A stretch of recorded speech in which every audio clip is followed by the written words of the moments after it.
The Irvine Ranch Conservancy has a birding by ear program. Hear all about it coming up on this edition of Irvine Scene.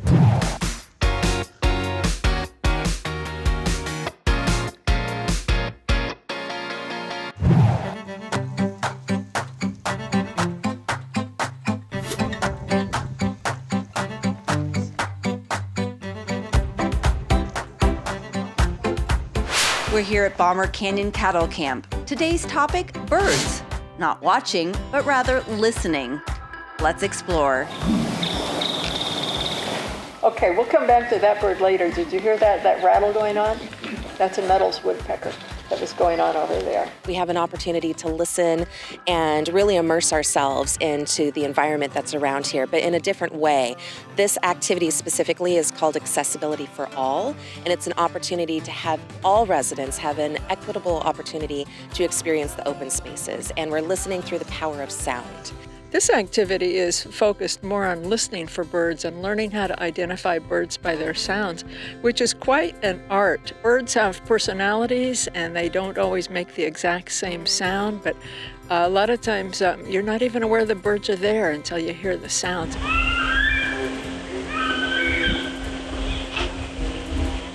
It's so interesting to look up or to hear the sound and go, where is that bird? I know that bird is here somewhere. Just opens up a whole nother dimension to bird watching to be able to identify them by the sound.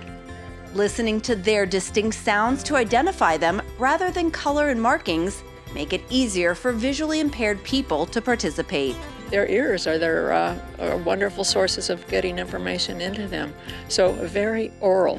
So listen to the crow again and see if you can hear that kind of a nasal quality, like it's coming out of its nose instead of deep in its throat.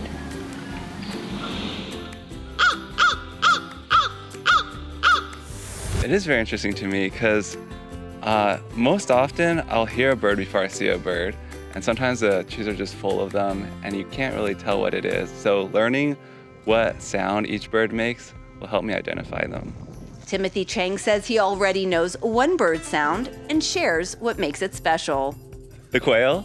Okay, so it does it more than once. I'll be like, Chicago, Chicago. And then you'll be like, what is that? And then its little quail pops out with a little feather on its head. You're like, that's so cute.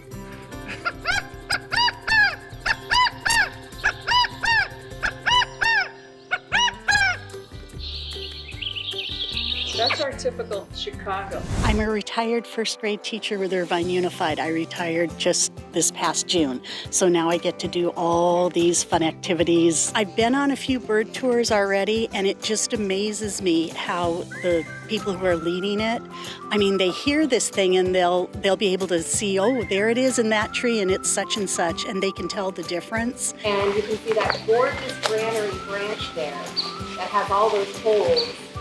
And he's facing towards us. He's just so still, and normally I see so much movement and activity from them.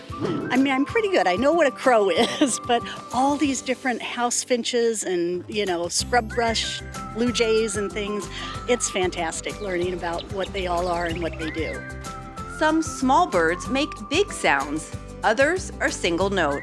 Then there are simple patterns to learn before mastering some of the more complex sounds.